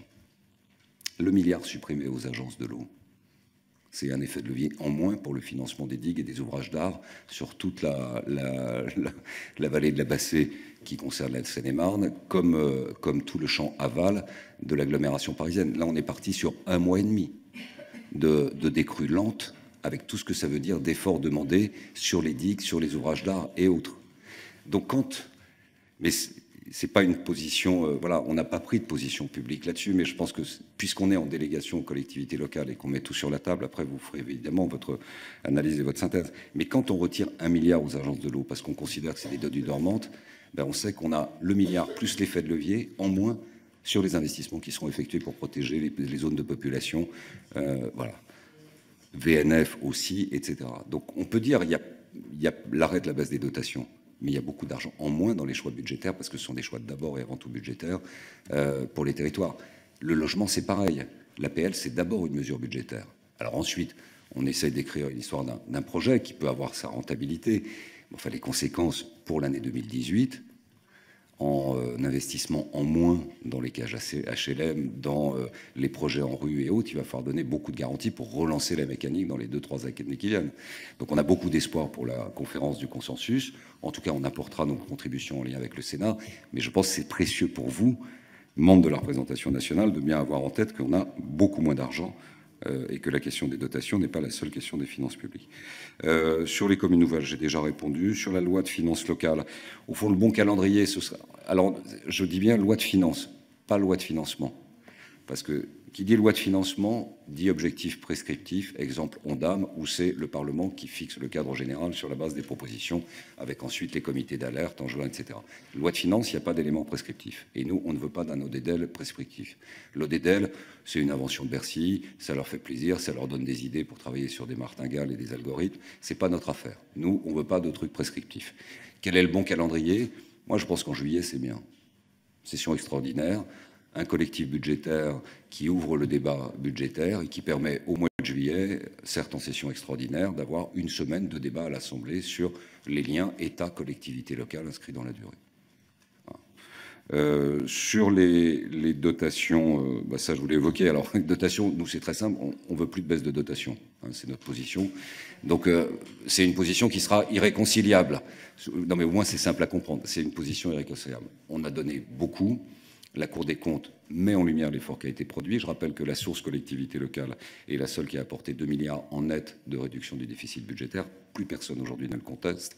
Et quand nous avons dit attention, casse-cou sur l'affaire de l'investissement, moins 28%, plus personne ne le conteste, en 2 ans et demi d'investissement public local. Donc on est contre. On n'était pas pour les 10 milliards d'Emmanuel Macron comme candidat. Vous comprendrez aisément, par un parallélisme des formes, qu'on n'est pas pour les 13 milliards du président Macron désormais. Donc voilà, c'est des positions irréconciliables. Après, ça ne nous empêche pas de discuter, ça ne nous empêche pas de travailler, ça ne nous empêchera pas d'avancer. Mais on tiendra toujours cette position parce qu'on a besoin d'argent pour financer les services publics, parce qu'on veut continuer à développer les territoires en produisant de l'investissement et on a un rôle d'agent économique. Enfin, la DCRTP, franchement, là encore, de ce que j'ai compris, c'est un peu avant Noël, plutôt nuitamment, un amendement soutenu par le gouvernement qui a quand même coupé la tête à une part de financement de grandes zones métropolitaines qui en avaient besoin. Le regret supplémentaire qu'on peut formuler, n'y voyez aucune malice de ma part, c'est que ce soit, comme la fois précédente, intervenu au lendemain de la CNT de Cahors. Donc là, je crois qu'il va falloir quand même ajuster le tir. On ne peut pas se dire des choses autour d'une table qui expliquent que la position de l'AMF avant Noël a été... on n'a pas discuté de l'ordre du jour, il y a des allers-retours, donc voilà, c'est une petite alerte sur le thème, il faut qu'on travaille différemment. Mais le lendemain, ensuite, à l'Assemblée, quand il y a un débat, se retrouver avec un truc qui ne correspond pas aux engagements qui sont pris. Donc je crois que la prochaine CNT en juin, à laquelle nous participerons et pour laquelle je souhaite évidemment qu'on ait un peu ce qu'on fait là, c'est-à-dire une mise en lumière de tous les enjeux, chacun prend ses responsabilités, on puisse discuter de l'ordre du jour et qu'on n'ait plus de mesures budgétaires douloureuses et presque confiscatoires. La CNT de juillet, le surjet budgétaire, qui n'était pas un débat Assemblée Sénat, mais qui était juste une décision budgétaire, ça porte juste sur les dotations ruralité et sur les contrats ruralité. C'est-à-dire que ça a impacté directement et à l'opposé de la volonté sincère, me semble-t-il, et vécue comme telle par les élus du président de la République dans son discours, sur le thème « je veux rééquilibrer le territoire et je veux aider la ruralité à s'en sortir ». Exemple, le plan numérique, etc. Donc il y a un peu de contradiction entre les choix budgétaires annoncés et les discours que nous sommes prêts sincèrement et profondément à accompagner sur le terrain. Merci beaucoup. On va prendre la deuxième série de questions. Je vais demander d'être assez court pour laisser du temps, évidemment, aux réponses. Monsieur Bazin. Oui, merci, Monsieur le Président. Monsieur le Président de l'Association des maires, cher François, Madame la Vice-Présidente, mes chers collègues, je voudrais évoquer avec vous le moral des maires. Beaucoup en milieu urbain ou rural nous ont exprimé leur sentiment d'abandon. Il y a même comme une forme de renoncement et de résignation, avec une question lancinante, quel avenir pour ma commune? Est-ce que vous avez à l'AMF des indicateurs du moral des troupes, si je peux m'exprimer ainsi, avec des démissions d'élus municipaux, un turnover des agents communaux, parce qu'il y a une forme de crise de l'engagement local qui couve, et il est indéniable que ça coûtera plus cher à l'État s'il faut remplacer des élus quasi bénévoles. Je crois qu'il faut s'en préoccuper. Merci beaucoup. Monsieur Le Gac. Oui, Monsieur le Président, pourriez-vous nous dire quelques mots, votre ressenti ou votre sentiment sur le rapport entre communes et intercommunalité et le lien que vous entretenez entre l'AMF et la DCF? Je vous pose cette question parce que, notamment à l'occasion, nous étions hier soir très tard dans l'hémicycle à l'occasion du vote sur la loi sur le transfert que nous avons confirmé, eau et assainissement des communes vers le bloc intercommunal. Et à cette occasion, moi j'ai pu participer aux auditions que nous avons faites. Notamment, d'ailleurs, nous avons auditionné un de vos vice-présidents. Et à ce moment-là, j'ai entendu des mots très, très durs et des procès qui sont faits les uns aux autres. Et alors que moi, dans ma région, en Bretagne, j'étais maire pendant longtemps, membre d'un exécutif de l'EPCI, ça se passe plutôt bien, parce que c'est vrai que nous étions en avance sur l'intercommunalité. Je découvre ici des relations tendues, avec des procès faits par les uns aux autres, et sans trop caricaturer, pour aller vite, aux élus municipaux le bon sens, la bonne gestion des deniers publics, et aux intercommunalités le goût de la dépense publique et l'inefficacité. Et vraiment, ça m'inquiète un petit peu ce climat entre les deux. Je voulais avoir votre retour là-dessus. Merci. Merci pour votre esprit de synthèse. Madame Lacroute. Oui, Monsieur le Président, merci. Monsieur le Ministre, Madame la Vice-Présidente, merci de cette présentation. Alors, vous avez déjà répondu à de nombreuses questions, mais je voulais insister quand même sur la taille des communes, sur la pertinence au regroupement des communes nouvelles. On a évoqué tous les changements qui sont intervenus ces dernières années et sur des territoires, alors même en Île-de-France. Alors en plus, on a la question de la métropole du Grand Paris, le périmètre de la métropole du Grand Paris qui est en train de se poser. Et donc beaucoup de communes sont en train de se dire, est-ce qu'il ne faut pas effectivement qu'on se regroupe, qu'on mutualise nos moyens, mais qu'on aille même jusqu'au regroupement, avec quand même des questions derrière, notamment sur leur représentativité au sein des communautés de communes. puisqu'on sait que en général, les communes sont représentées, les toutes petites, par une voix, un délégué. Le fait de se regrouper vont leur faire perdre cette représentativité unique. Donc des questions, et jusqu'en 2020, est-ce que l'AMF, sur ce sujet-là, pourrait pas affiner un peu sa position, puisqu'on l'a vu aussi en plus avec les crises de vocation, on risque de perdre aussi des candidats sur un certain nombre de communes en 2020, donc il faudrait que l'AMF quand même avance un peu sur ce sujet. Merci. Madame Louwagie. Oui, merci Monsieur le Président, merci Monsieur le Ministre, Madame la Vice-Présidente. Un certain nombre de questions ont été posées. Je voudrais effectivement revenir sur la situation de cette démotivation qui existe d'une manière générale, pas seulement au niveau des maires, mais au niveau de l'ensemble des conseillers municipaux. Et je dirais, quels que soient les âges, quel que soit par ailleurs le nombre de mandats exercés, quelquefois pour des personnes qui simplement ont commencé leur mandat. Et je pense qu'il faut effectivement qu'on porte une attention particulière. On a d'un côté les élus qui demandent à ce qu'il y ait une pause au niveau fiscal, une pause au niveau réglementaire. Mais de l'autre côté, ils nous demandent aussi d'envisager des modifications pour 2020. Alors bon, c'est un petit peu contradictoire, mais on a ces deux orientations. Mais nous avons, dans certaines communautés de communes, dans certaines communes, les conseillers municipaux qui ne siègent pas à la communauté de communes se sentent désintéressés, ils ne se sentent pas participer, et on a un vrai problème. Or, moi je me souviens, il y a encore une quinzaine d'années, il était rare qu'on ait des conseillers municipaux qui soient déçus par leur mandat. C'était vraiment très rare. Et aujourd'hui, on a ça qui revient régulièrement. Donc je pense qu'il faut qu'on prenne ça à bras-le-corps pour préparer 2020. Et c'est encore plus vrai probablement dans les territoires ruraux. Merci beaucoup. Monsieur Rebeyrotte. Oui, Monsieur le Président. On a un certain nombre dans cette salle à avoir connu une AMF où, d'abord dans les formations financières, on nous rappelait qu'il fallait quand même regarder le taux de désendettement des communes, le ratio en cours de la dette sur la CAF, la capacité d'autofinancement, pour quand même faire attention dans notre gestion communale. Bon. Et puis c'était une époque où l'AMF poussait au regroupement communal, pas pour le plaisir, pour dire si on veut consolider l'organisation communale, si tout bouge et qu'il n'y a que des communes qui ne bougent pas, à un moment donné, il y aura une fragilisation de l'organisation communale et de la liberté communale. Et c'est vrai qu'on est un peu dans les toutes petites communes aujourd'hui, dans des situations qui sont très inquiétantes. Moi, je rejoins sur la motivation. Quand vous êtes dans une commune de moins de 100 habitants aujourd'hui, avec en plus les dotations qui sont intervenues, la limite de capacité de gestion, de pouvoir faire des choses, etc., est plus que nuancée. Donc l'AMF, à cette époque, était, j'allais dire, porteuse de l'idée des communes nouvelles et de faire avancer en quelque sorte l'organisation communale. Et c'était aussi à une période où l'AMF réfléchissait à un changement, peut-être même de scrutin, à l'intérieur de l'AMF.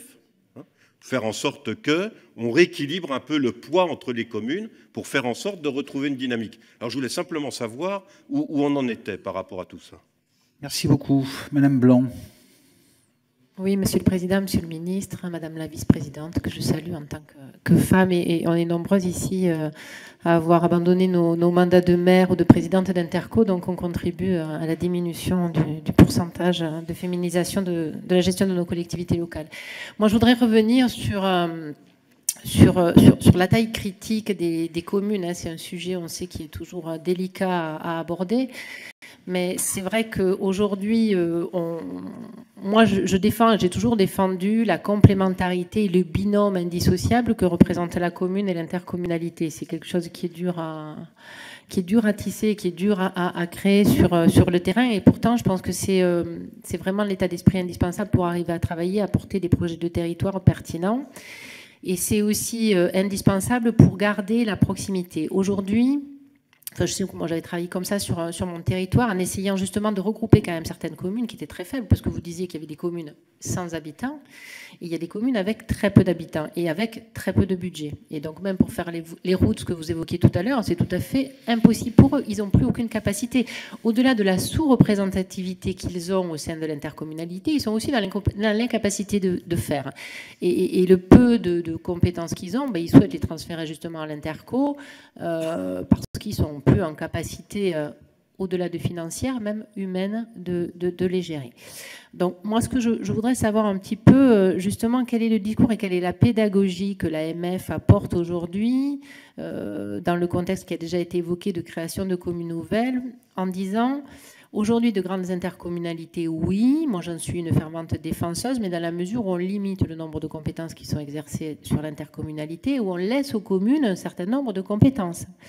Sauf qu'aujourd'hui, pour garder ces compétences, il faut aussi avoir la taille critique. Donc, je pense qu'aujourd'hui, il y a ce discours-là de défense de la commune, mais dans une taille critique et qui leur donne la possibilité de maintenir, de défendre et de conserver ces compétences-là.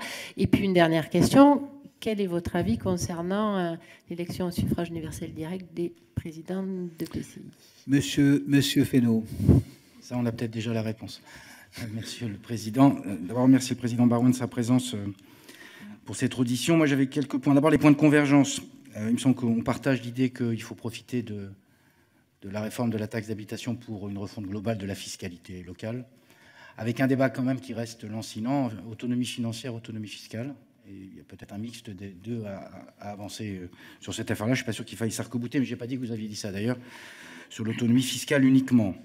La deuxième chose, je partage le sentiment que vous avez exprimé d'une non-volonté, c'est clairement exprimé, de recentralisation.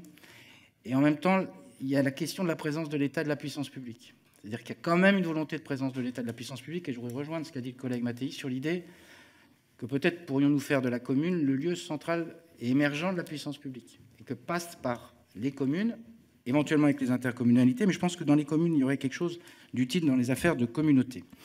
La troisième chose, là, moi, un accord sur l'affaire des inondations, disons qu'en le liant un peu aux affaires des agences de l'eau, je pense que c'est un tout petit peu plus complexe que cela, qu'on a un sujet qu'on a commencé à aborder hier, qui est le sujet du financement des cycles de l'eau, les inondations, l'eau et l'assainissement, qu'on n'a toujours pas résolu depuis des années, et sur lequel il faudra sans doute que nous arrivions à trouver un terrain d'entente. Et puis deux points complémentaires. Vous n'avez pas abordé, moi je pense que c'est une question centrale, y compris dans le désengagement ou de la démoralisation des troupes, si je peux dire, c'est la question de l'ingénierie territoriale. C'est le sentiment que les collectivités n'ont plus les moyens de répondre aux appels à projets, de saisir les subventions, etc. Et puis un dernier point, parce que là j'ai vraiment besoin d'une clarification. Vous avez parlé des communes nouvelles en disant que c'était une nouvelle forme d'intercommunalité. C'est-à-dire qu'on crée une deuxième forme d'intercommunalité. Or, moi j'alerte sur les communes nouvelles quand même. D'abord, j'ai le sentiment, sans avoir des prérequis, enfin j'ai des exemples comme nous tous, que la carotte n'a pas été totalement étrangère au processus qui s'est engagé. Quand même dire les choses. Et donc, il y a une ambiguïté financière. Et je partage le sentiment qu'il faut se méfier de ce genre d'exercice-là, parce qu'à un moment, l'exercice se termine. La deuxième chose, c'est que je voudrais vous interroger sur... On a créé aussi une ambiguïté, mais à juste titre temporelle. C'est-à-dire qu'on a fait cohabiter finalement les anciens conseils municipaux entre eux dans un grand conseil municipal, mais arrive 2020. Avec une commune nouvelle qui est une nouvelle commune. Ce n'est pas une intercommunalité, c'est une nouvelle commune. C'est bien la disparition des entités préexistantes. Et donc pour moi, c'est différent du projet intercommunal. Et donc j'alerte sur le fait qu'on ne peut pas à la fois dire c'est de l'intercommunalité et en même temps c'est de la commune nouvelle. Parce que là, sinon, je pense qu'on on tronquerait le projet institutionnel qui est le nôtre. Merci. Et donc j'aurais besoin d'une clarification sur ce sujet. Merci, Monsieur Perru. Monsieur le Président de la délégation, Monsieur le Président, Madame la Vice-Présidente de l'AMF, vous avez répondu déjà à un grand nombre des questions que nous pouvions nous poser, mais toute réforme, à mon sens, sera acceptée par les élus et par nos concitoyens si elle est d'abord juste. Bien sûr, les élus n'accepteront que si elle garantit la libre administration des collectivités territoriales. National n'est pas une solution. Cela va à l'encontre d'un principe constitutionnel qui me paraît pour ma part très clair. Et puis cette réforme ne sera acceptée que si elle contribue à l'équilibre de cette France des territoires totalement différents. Petites villes, grandes villes, villes moyennes. Et je voudrais insister sur ce principe, parce qu'on a parfois l'impression à l'heure actuelle que les métropoles, que les grandes villes seraient mieux traitées que les territoires ruraux, alors que nous avons besoin, bien évidemment, de ce maillage essentiel. Aujourd'hui, qu'est-ce que l'on constate? Taxe d'habitation, foncier bâti, taxe sur les ordures ménagères, ça représente environ 60 milliards d'euros, sont sont en fait fondées sur des valeurs locatives qui sont injustes, qui sont obsolètes. Il faut donc que la réforme soit une réforme globale et pas simplement vue à travers le spectre de la taxe d'habitation. Mais bien sûr, une remise à plat de la fiscalité qui s'articule aussi avec une réforme des concours financiers de l'État aux collectivités locales qui lise des critères de mesure fiscaux qui soient véritablement justes, potentiel financier ou effort fiscal. Je terminerai simplement par quelques mots que j'avais appris lorsque j'étais étudiant en droit, qu'un professeur de finance nous disait: posons-nous toujours la question pour les collectivités locales, parce que c'est très complexe. Qui fait quoi? Qui paie quoi? Et pourquoi? C'est cette clarification que l'on se doit de donner aux contribuables. Merci beaucoup. Les deux dernières questions, rapidement, s'il vous plaît, Madame Michel.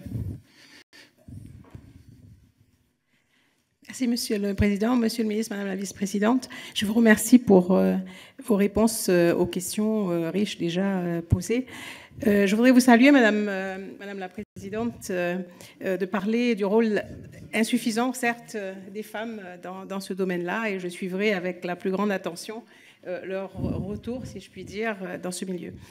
Ma question porte sur l'ingénierie territoriale, justement, en lien avec l'action Cœur de Ville qu'a lancé le gouvernement tout récemment, pour comprendre le rôle que l'AMF compte jouer dans ce domaine-là, en accompagnement, si je puis dire, des communes qui pourraient en avoir besoin. Merci. Merci beaucoup, Monsieur Gaillard.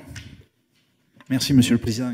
Monsieur le Président de l'AMF, Madame la Vice-Présidente, vous avez salué et insisté sur le lien fort entre l'habitant et le territoire. Vous avez également renforcé cette notion d'importance des villes modestes qui subissent les carcans, les lourdeurs administratives et les difficultés au quotidien par rapport aux orientations nationales. Donc ma question est très simple. Quelle serait pour vous la véritable attitude décentralisatrice de l'État pour que l'on réussisse demain à prendre pleinement en considération ces communes de taille modeste et cette ruralité que nous défendons tous et tous autour de cette table? Merci beaucoup. Monsieur le Ministre, Madame la Vice-Présidente, vous avez un quart d'heure. Merci. Je vais essayer d'aller à l'essentiel, puis je laisserai évidemment à Cécile le soin de donner sa position sur différents sujets abordés. Alors, sur la première question sur la crise de l'engagement, on l'a un peu évoqué. Bon, il y a une récurrence. Il y a une récurrence, franchement, mandat après mandat. Moi, je suis maire depuis 25 ans. Donc la France paléo-anthropologique, chère à Jean-René Cazeneuve, c'est-à-dire celle d'avant, j'ai toujours vu en moyenne entre 30 et 40% de gens qui ne renouvellent pas. Voilà. Alors est-ce que c'est plus, est-ce que c'est un peu moins? Peut-être un petit peu plus. Peut-être un petit peu plus, en donner la cause. On fait effectivement, un an avant les municipales, l'AMF produit toujours une étude. On la fera sûrement pour l'année prochaine. Et ce qui sera intéressant, c'est moins le pourcentage que les causes. Voilà. Ensuite, il faut être conscient qu'au dernier renouvellement municipal, il y a eu un fort renouvellement. C'est-à-dire qu'il y a une sociologie aussi des maires dans les villes intermédiaires, où beaucoup, issus de la société civile, que vous incarnez singulièrement En Marche dans la majorité, avaient pris des positions dès 2014 pour consacrer une partie de leur temps. Il est incontestable que ce n'est pas des produits comme celui que vous avez en face de vous qui auront consacré les 2 tiers de leur vie professionnelle à la chose publique. Ils feront 1 mandat, 2 mandats maximum, mais ils n'en feront pas plus. Donc voilà, ce qui serait intéressant, c'est de voir l'analyse précise. Je ne suis pas certain qu'on soit beaucoup plus haut que les pourcentages précédents. Peut-être 1 sur 2, peut-être 1 sur 2. Mais bon, ce sera pas beaucoup plus. Alors, intercommunalité, commune. D'abord, l'AMF, c'est l'Association des maires et des présidents d'intercommunalité. Il ne faut pas l'oublier. On a un service très important qui travaille sur les intercos et on regroupe 80-90% des intercommunalités de France.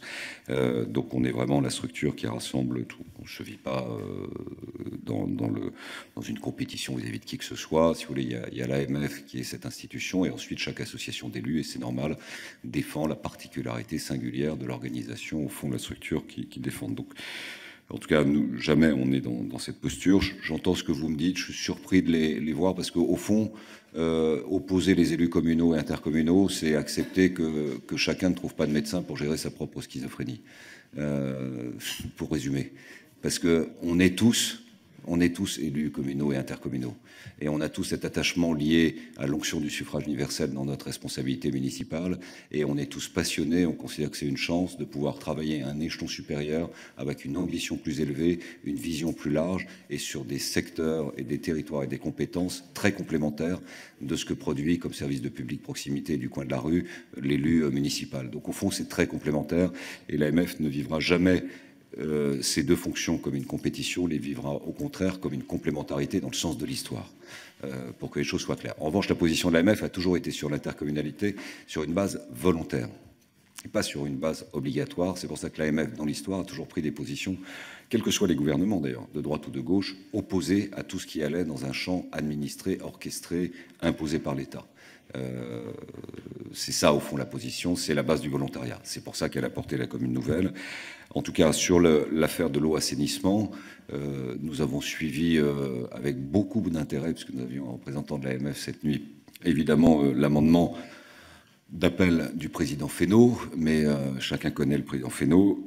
Il ouvre des débats et ensuite il prend de sages décisions. Et donc nous avons suivi la qualité de l'ouverture des débats et nous avons observé avec intérêt et bienveillance, pour reprendre un terme désormais consacré et qui lui sera familier, le retrait de cet amendement d'appel. Au fond, pourquoi ? Parce que la très grande majorité des territoires ne s'était pas organisée, et donc d'ici la fin du municipal, il y a une volonté quand même pour une bonne partie des communes de conserver cela. Et le schéma, l'avancement ne l'avait pas permis. Le président de la République, pardon de le dire, avait pris un engagement 2 jours après le Premier ministre lui-même au 100e congrès des maires de France. Il aurait été étonnant de voir une forme, non pas de contradiction, mais en tout cas d'éloignement par rapport à ce qui va nous emmener jusqu'en 2020. Et puis après, on écrira une nouvelle histoire. En tout cas, nous sommes très reconnaissants de ce qu'a fait l'Assemblée nationale hier, parce que je pense que ça ouvrira bien le jeu pour une bonne partie des communes. Et on va relayer dans nos réseaux ces travaux d'hier soir. Pour Valérie Lacroute, pour ce qui concerne la taille des communes, est-ce qu'il y a une bonne taille de communes ? Au fond, là encore, ne demandez pas à l'association qui représente les maires d'affaiblir sous quelque forme que ce soit et de donner un critère. Il y a une élection au suffrage universel, vous avez des gens la plupart du temps bénévoles. Je vous rappelle juste que quand on dit il y a trop de communes, donc ça veut dire on va les supprimer. Donc on va faire des grands bassins. Mais enfin, il y a toujours, je le dis, il y a toujours des routes, il y a toujours des gens qui vont y vivre.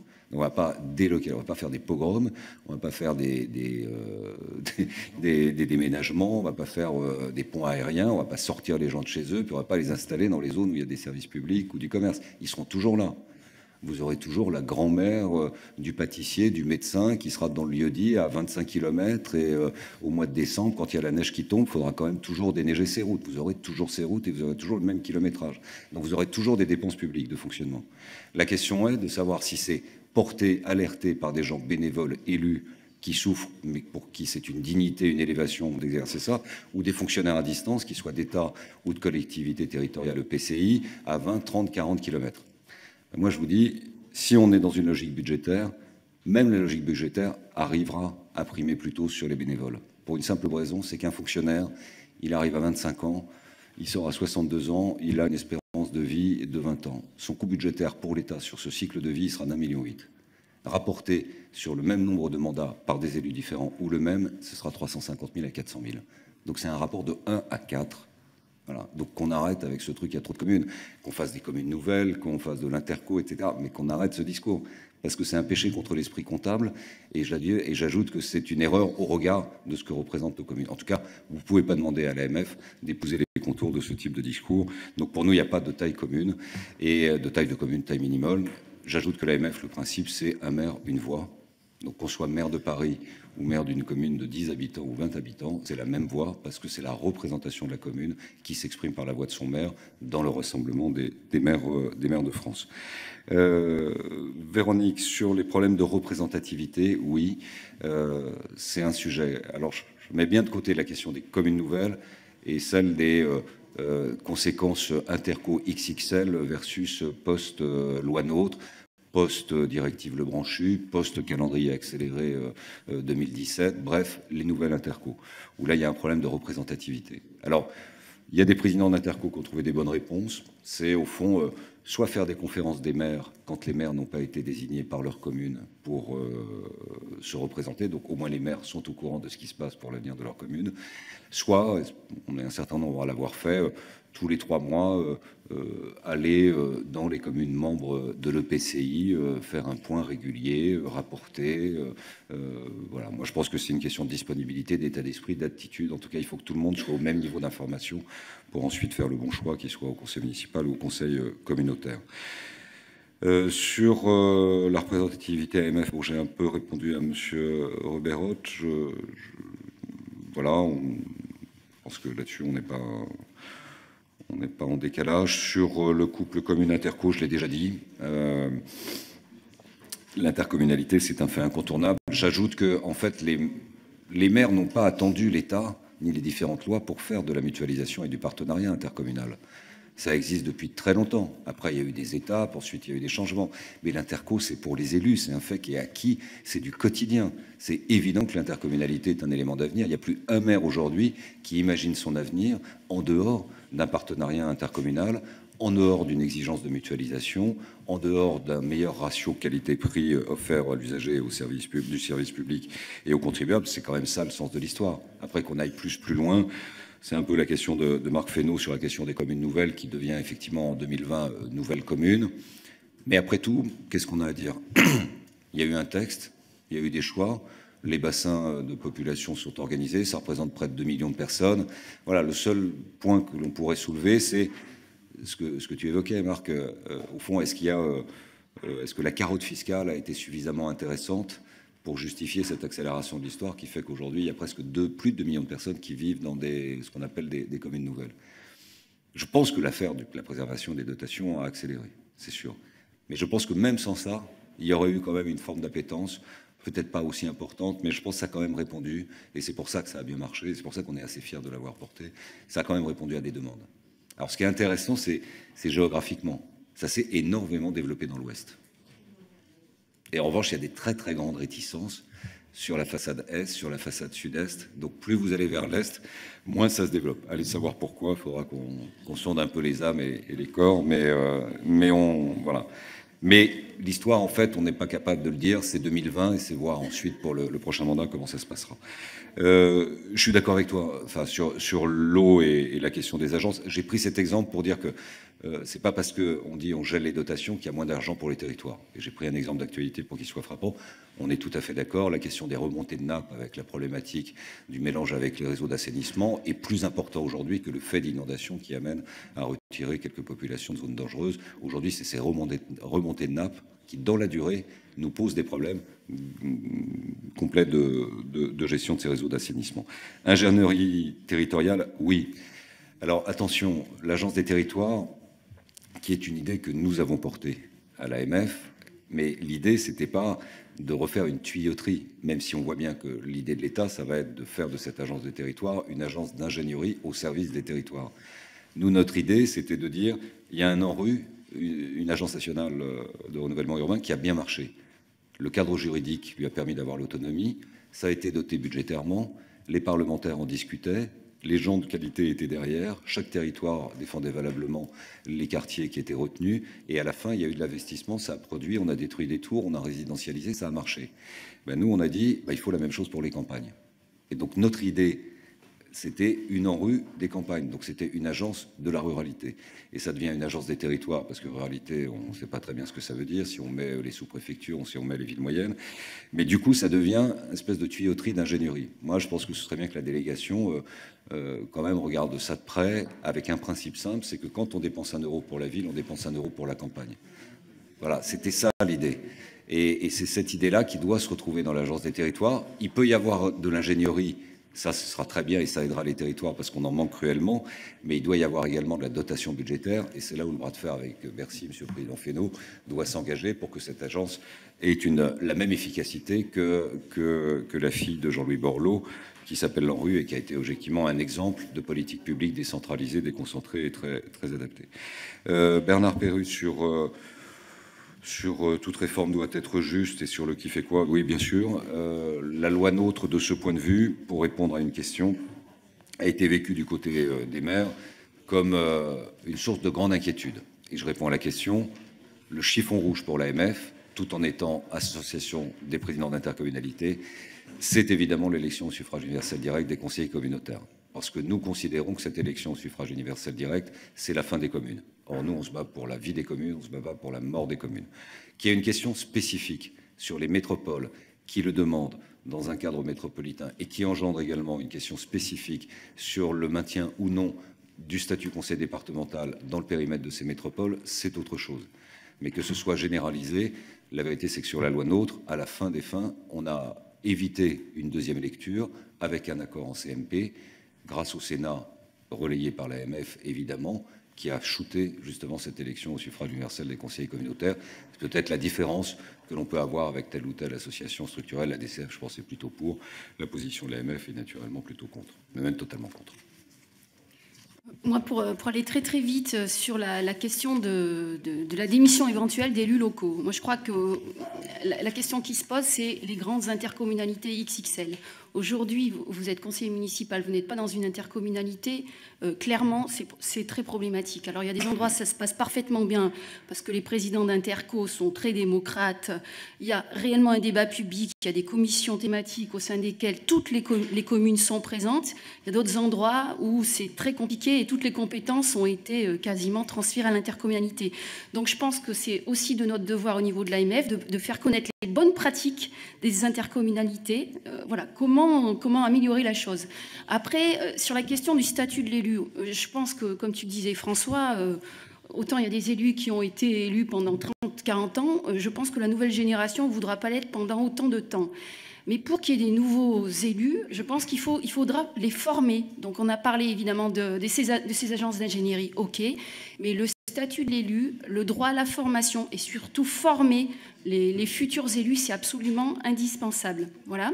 Et puis sur le cycle de l'eau, tu en as très bien parlé aussi, c'est un enjeu majeur. D'abord, la ressource en eau est un enjeu vital. Gérer les inondations, il faut de la solidarité amont-aval. Il y a des très bonnes pratiques au niveau des eaux pluviales où on n'enterre plus du tout, on canalise plus du tout, on laisse les sols librement. Enfin voilà. Donc il y a de très très bonnes pratiques, mais qui sont malheureusement pas encore assez développées. Je crois qu'il ne faut pas se hâter pour légiférer sur la question de la gestion de l'eau. Il faut le faire de manière aussi pointue, aussi complexe qu'elle l'est dans la réalité. Merci infiniment. Monsieur le ministre, Madame la Vice-Présidente, merci beaucoup pour la franchise de vos réponses. On voit que l'étendue des sujets qu'on a abordés aujourd'hui montre que la délégation a du boulot et c'est tant mieux. Merci beaucoup.